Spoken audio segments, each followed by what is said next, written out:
अब देखो भाई, बात ऐसी हो चुकी है कि जिस भी दिन क्रिस्टियानो रोनाल्डो और लियोनेल मेसी खेलते हैं और गोल मारते हैं, they set a new record. Lionel Messi has become the oldest player जिन्होंने एक मैच में 2 गोल मारे और 2 असिस्ट दिए। Nobody else has done it before. देखते हैं इनके बाद कोई करता है, मेसी अपना रिकॉर्ड ना तोड़ दे। And Ronaldo is back in training, तो अचिंत की जो ट्रिप है वेस्ट हैम के मैच की, होपफुली लगता है सक्सेसफुल हो सकती है। रोनाल्डो भैया दिख सकते हैं, तो इन सब के बारे में बात करेंगे। और उसके अलावा बारसा मैच की भी थोड़ा सा प्रीव्यू करेंगे, क्योंकि बहुत बड़ा मैच है।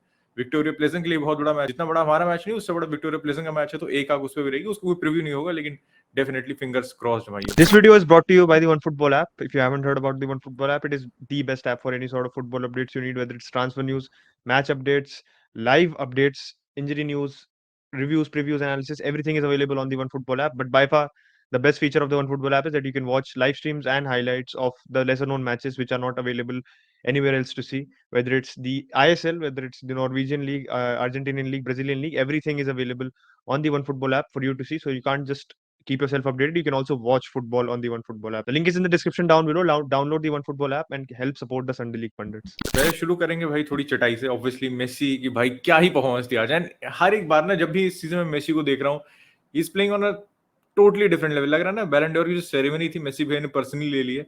एंड इस सीजन के स्टैट्स देखो मेसी की in all competition, club and country, तो अर्जेंटीना के भी स्टैट्स इसमें इंक्लूडेड है भाइयों। इससे पहले कोई ज्ञान चौधरी कमेंट्स में 18 मैचेस में 15 गोल एंड 12 असिस्ट। 18 मैचेस में भाई 27 गोल कंट्रीब्यूशन, 1.5 गोल प्लस असिस्ट पर मैच चल रहा है मेसी का रिकॉर्ड। अब देखो कब तक कंटिन्यू होता है, क्या होता है, लेकिन एक ही चीज थी, मेसी ने भी बोला था कि लास्ट सीजन मेरे लिए काफी मुश्किल था एंड इस सीजन मेरे नंबर्स इंप्रूव होंगे। एंड ऑब्वियसली नंबर्स बहुत मैसिवली इंप्रूव हुए हैं भाई। Last season he scored only 6 goals in the league भाई। और अगर आप इस सीजन से कंपेयर करो तो he has already scored 6 goals. And कितना ही सीजन निकला है अभी, 9 असिस्ट भी आ चुके हैं भाई। चैंपियंस लीग में आज 4 गोल आ चुके हैं।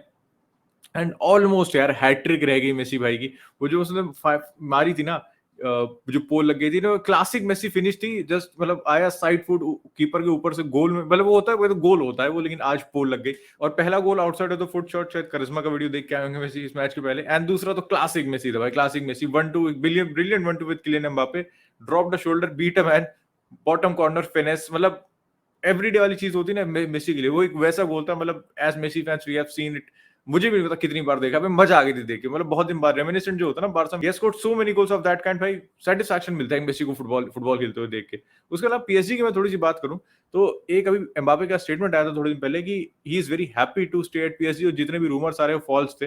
टेक्निकली मैं बोलूंगा फॉल्स नहीं थे, क्योंकि पीएसजी के सिस्टम में ना एक छोटा सा ट्वीक आया है। क्योंकि पहले आपको पता था Mbappe was up top, Neymar was on the left and हमारे भाई Messi was on the right. But Mbappe को इस चीज से काफी नाखुश थे, क्योंकि वो लेफ्ट हैंड साइड पे इनसाइड फॉरवर्ड खेलना चाहते थे, did not play want to operate as a centre forward. तो जब से एक तो पीएसजी ने अपनी फॉर्मेशन चेंज कर ली है, defensively they are much more worse in a 4-3-3, या कह सकते हो 4-3-1-2, अब उसको जो भी बोलना चाहो, क्योंकि आपको फुल बैक अभी भी आगे चढ़ के खेल रहे हैं। एंड ऑन द काउंटर आप खुल जा रहे हो भाई, आप खुल जा रहे हो। आपके पास मिडफील्ड में कोई होल्ड करने के लिए है नहीं। देखो Renato Sanches is box to box, ठीक है। विटीनिया भी मैं ये नहीं कहूंगा he can hold hold a midfield, ठीक है। वैरायटी अगर आप नहीं खिलाते ना वहां पे, तो आपके पास वैसा कोई बंदा है नहीं। फेबियन लुइस भी वो प्लेयर नहीं, ही इज आल्सो बॉल प्रोग्रेसर। तो सारे बॉल प्रोग्रेसर खिला रहे हो आप, आपके full back high and wide है।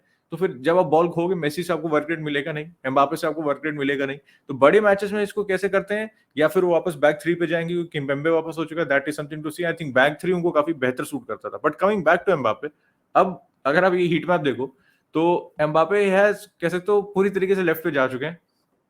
Messi obviously is operating the role, and Neymar अब होल में खेल रहा है भाई। अब coming back to the whole Mbappe situation, क्या एम्बापे जान में रुकेगा वो तो समय ही बताएगा भाई। लेकिन ये जो चीज है ना कि एम्बापे को फिर से कह सकते हो प्रीमेसी दी जा रही है यहाँ पे मैनेजर के ऊपर, क्योंकि मैनेजर उसको आपको सेंटर रोड खिलाना चाह रहा था। Neymar was on left hand side, और नेमार बहुत बेहतरीन खेल रहा था भाई यहाँ पे, बहुत बेहतरीन। उसके नंबर्स देख लो, ठीक है, जिस हिसाब से सीजन स्टार्ट किया था। आप किसी भी क्यों आप सिस्टम चेंज करोगे जो इतना बेहतरीन काम कर रहा है, बट सिस्टम को चेंज किया गया। अब एम्बापे लेफ्ट पे खेल रहा है, तो ये एक मैच का है या over a long period of time है, ये तो मैचेस देख के इवेंचुअली पता चलेगा। पर ये जो पीएसजी की पॉलिसी है ना भाई, in the long run it's gonna hurt you. And Galtier भाई से खुश नहीं होगा। और in the Champions League let's see भाई वो कहां तक जाते हैं। चैंपियंस लीग के और भी मैचेस थे, बट उन पे आने से पहले ऑब्वियसली रोनाल्डो से रिलेटेड काफी बड़ी अपडेट आई थी, क्योंकि बात यही चल रही थी। मंडे ट्यूसडे, मंडे तो ऑफ था यूनाइटेड प्लेयर्स के लिए, there was no training on Monday, but Tuesday को सारे प्लेयर्स वापस आ रहे थे। And Ten Hag and Ronaldo की शोडाउन टॉक्स के अराउंड होने वाली थी, जिसमें रोनाल्डो को मतलब फेस टू फेस बात करनी थी टेन हैग से, and whatever was the situation, क्या how was things going to be moving forward from the whole fiasco जिसमें रोनाल्डो को चेल्सी वाले मैच से हटाया गया था and he was not training with the team. for 3 days. वो उससे आगे कैसे बढ़ेंगे, that was decided, and I think एक सबसे अच्छी चीज है कि there has been a quick settlement to the situation. ऐसा नहीं हुआ कि इसके बाद हमारे को कोई नेगेटिव या कोई ऐसी अननेसेसरी न्यूज आ रही है कि टेन हैग ने कोई ऐसा कह सकते हो कोई अननेसेसरी डिसीजन लिया है, या रोनाल्डो ने भी कोई, आप कह सकते हो he refuse to be accommodative, और जो भी, I think this is actually the best for the team. मैं भी सोच रहा था कि if you see our team and Ronaldo is needed, Ronaldo is needed because आप देखो Sancho is not in the best form right now. Sancho के लोग एक, मतलब अगर आप कहो कि दोनों परफॉर्मेंसेस हमारी चेल्सी और स्पर्स वाली निकाल दो, तो लोग कह रहे हैं कि एक वीक लिंक सी आप कह सकते हो, player who did not really perform well was Sancho, इसलिए सैंचो को चेल्सी के अगेंस्ट भी जल्दी सब कर दिया गया था। एंड अगर आप बहुत ऑब्वियस फिर सिस्टम चेंज देखोगे तो यही होगा कि रैशफोर्ड को आप लेफ्ट पे लाओ। Rashford is better from the left, हमने देखा है सेंटर फॉरवर्ड में ही is not good with the back against his goal.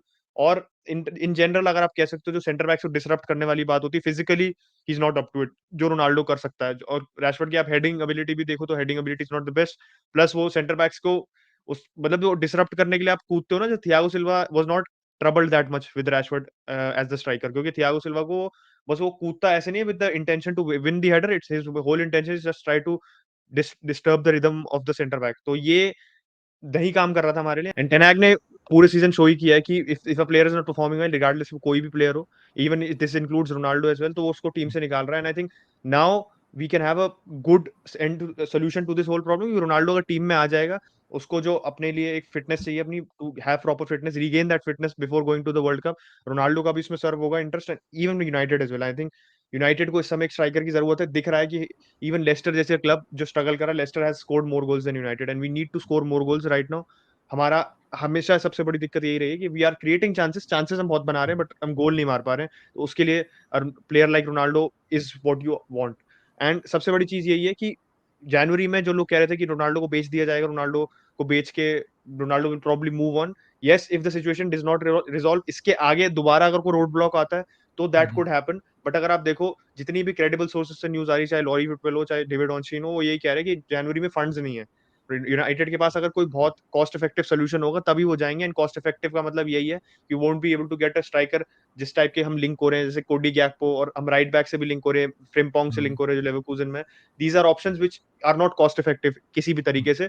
तो if Ronaldo comes back into the team and he regains his form, वापस he is fit and firing, तो United का ही फायदा अल्टीमेटली, बिकॉज अगर आपको जनवरी में स्ट्राइकर नहीं भी मिलता है, मार्शियल फिर भी रिलायबल नहीं है, तो आपके पास रोनाल्डो ऑब्वियसली है, एंड दैट स्ट्राइकर प्रॉब्लम आप कम से कम समर तक उसको सॉल्व कर सकते हो। उसके बाद Ronaldo does decide to leave because his contract will be up, तो एक आप कह सकते हो बहुत अच्छे नोट पे खत्म हो जाएगा एवरीथिंग। टेन हैग को भी जबरदस्ती आके कोई, he doesn't have to make some sort of statement of authority, ना रोनाल्डो को आके कोई ऐसी अपने आप को टू मेक हिमसेल्फ हर्ट कोई ऐसे अननेसेसरी मूव लेना पड़ेगा। तो it I think this is actually looking like एक positive end to the whole problem. और ओजीमैन पे न्यूज थी, ओजीमैन का 100 मिलियन का प्राइस टैग निकल गया है, और रोनाल्डो को आप कॉस्ट इफेक्टिव रिप्लेसमेंट से तो कभी रिप्लेस कर नहीं सकते, तो that is not gonna happen. तो सेंसिबल मूव है दोनों पार्टी की तरफ से, होपफुली चीजें सॉर्ट हो जाए। Everybody wants to see Ronaldo play, and मैं नहीं चाहता जिनके इतना पैसे बर्बाद हो जाए मैनचेस्टर जाके और हमारी कवरेज भी खराब हो जाएगा रोनाल्डो फीचरिंग एट एसएलपी भाई, this is all what Ronaldo wants, इसलिए आया था मैनचेस्टर यूनाइटेड। अब आते हैं भाई बाकी मैचेस चैंपियंस लीग के, फिर फाइनली बार्सा आएंगे। ब्रीफली मेरी खुशी इतनी ज्यादा और बढ़ गई है क्योंकि हो सकता है कल गम में बदल जाए, लेकिन अभी के लिए यूवेंटस भी बाहर हो चुकी है चैंपियंस लीग से भाई। यूवेंटस एकदम नहीं पसंद है, आपको पहले से पता है, and they have crashed out in spectacular fashion भाई। 4-3 आखिर में कर दिया तो मुझे लगा कि कमबैक ना मार दे, लेकिन ड्रॉ भी हो जाता तो भी मुझे लग रहा था चांसेस तो है नहीं क्वालीफाई करने के। तो बुरे इस तरह मान लिए they are going to the Europa League. अब बस मकाबी हाइफा और उनके बीच में ये है कि भाई कौन यूरोपा लीग खेलेगा और कौन जो है बैक पैक करके अपने घर बैठेगा, तो that is something to see. Madrid also lost, but Madrid already qualified है, तो वो कोई एरिया ऑफ कंसर्न है नहीं मैड्रिड के लिए। एंड आखिरी मैच आई थिंक उनका सेल्टिक से ही बचा है, तो विनेबल फिक्सचर है। Madrid I think will go through as top, तो वहां पे इतनी खुशी नहीं है सही बताओ तो। पर उससे पहले एक इंपॉर्टेंट अपडेट ये है भाई आपके लिए कि हमारे एक्स मैनेजरियल लेजेंड कीके सेटियन ने विलारियल ज्वाइन कर ली है और गुड इवनिंग को रिप्लेस कर दिया है भाई। तो देखते हैं कैसा करते हैं। बार्सिलोना तो जो हगन मचाई थी वो कभी हम भूलेंगे नहीं। ऑब्वियसली बायर्न से मैच था, तो वापस कमिंग बैक टू बायर्न। अब यहाँ पे देखो दिक्कत क्या है, डेम्बेले इज गोना स्टार्ट। मैं लाइनअप आपसे बात कर लेता हूं पहले। लेवेंडोव्स्की, आपको ऑब्वियस नाम आपको पता है कौन कौन स्टार्ट करने वाला है। I want to see Balde start in this match, क्योंकि पिछले हफ्ते वो फैंटास्टिक था, ठीक है। मैड्रिड वाला मैच नहीं अच्छा था, लेकिन जो उसने लास्ट हफ्ते खेला उस पर he warrants to start in this match. अब यहाँ पे दिक्कत आती है राइट बैक पे भाई। राइट बैक पे रोबर्टो बाहर हो चुका है, तो जब रोबर्टो इंजर्ड हुआ तो उस पॉइंट ऑफ टाइम पे हमने ऑलरेडी 5 सब यूज कर लिए थे, तो we could not bring anybody on, आखिरी के हमने टाइम 10 मैन से खेला था। पर यहाँ पे दिक्कत ये आती है कि हमारे पास बेलिन था ऑन द बेंच। अब बेलिन की फिटनेस कितनी है इस पर अपडेटेड नहीं हूँ, बट अगर he is fit enough on the bench probably he is fit enough to play as well. लेकिन ये दिक्कत आती है कि क्या बेलिन को आप खिलाओगे इस मैच में, क्योंकि बेलिन आपको पता है एक तो ज्यादा खेला है नहीं, इंजरी से भी वापस आया, तो कोई गेम टाइम उसके पास है नहीं under belt. And to start against Bayern Munich भाई, आपको you should be at least playing in the team, आपके पास मिनट्स होने चाहिए। मैं नहीं कह रहा हूँ आप एकदम फर्स्ट टीमर होने चाहिए, इंजरीज है तो ऑब्वियसली स्क्वाड खींचेगा, लेकिन बेलिंग पे मैं कॉन्फिडेंट नहीं हूँ उस मैच में। पर अब वहां पे अगर फॉल बैक ऑप्शन देखो तो कोई फॉल बैक ऑप्शन भी नहीं है, क्योंकि क्रिस्टेंसन इज आउट, जावी ने आज बोल दिया ही वोंट बी अवेलेबल, और वो इज ऑब्वियसली डेफिनेटली आउट। तो हमारे पास बचते हैं दो महारथी, Gerard Pique and Eric Garcia, and obviously Kounde तो है ही है। तो क्या कुंडे को राइट बैक डालना चाहिए इस मैच में?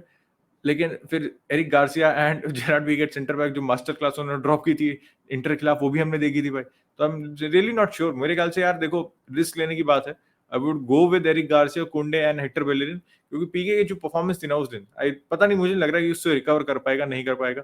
एंड बायर्न म्यूनिख के खिलाफ पहले ही वो धुआंधार परफॉर्मेंस ड्रॉप कर चुके हैं 8-2 वाली परफॉर्मेंस में।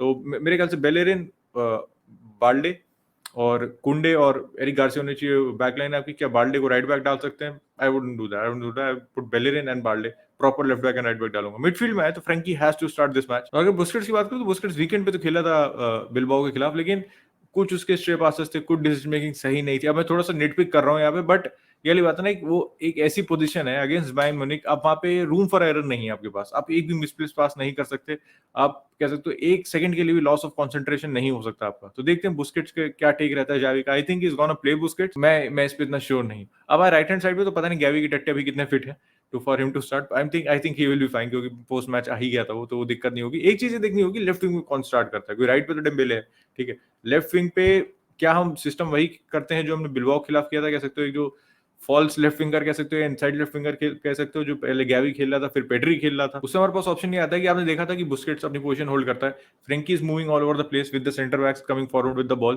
ठीक है। तो वो जो स्पेस छोड़ते हैं ना बीच में, वो पेड्री आके बहुत इफेक्टिवली या गैवी आके बहुत इफेक्टिवली पिक कर लेता है, but there is nobody to get in behind. तो एक वो चीज है, देखते हैं इसको कैसे जावी एड्रेस करता है, क्या जावी का प्लान रहता है। देखो ऑब्वियसली यहाँ पे हमारे पास 1% चांस और 99% होप है, तो बस उम्मीद लगा सकते हैं कि विक्टोरिया प्लेजेंट कुछ कमाल कर दे। और सोचो विक्टोरिया प्लेजेंट इंटर से ड्रॉ कर दे और फिर हम विक्टोरिया प्लेजेंट को ना हरा हुआ है, तो एब्सोल्यूट डिफैकल होगा भाई। लेकिन अभी के लिए let's back Viktoria Plzen, hopefully they pull it off. तब तक के लिए बस take care, download the OneFootball app, subscribe to Sunday League Pundits, and we'll catch you tomorrow.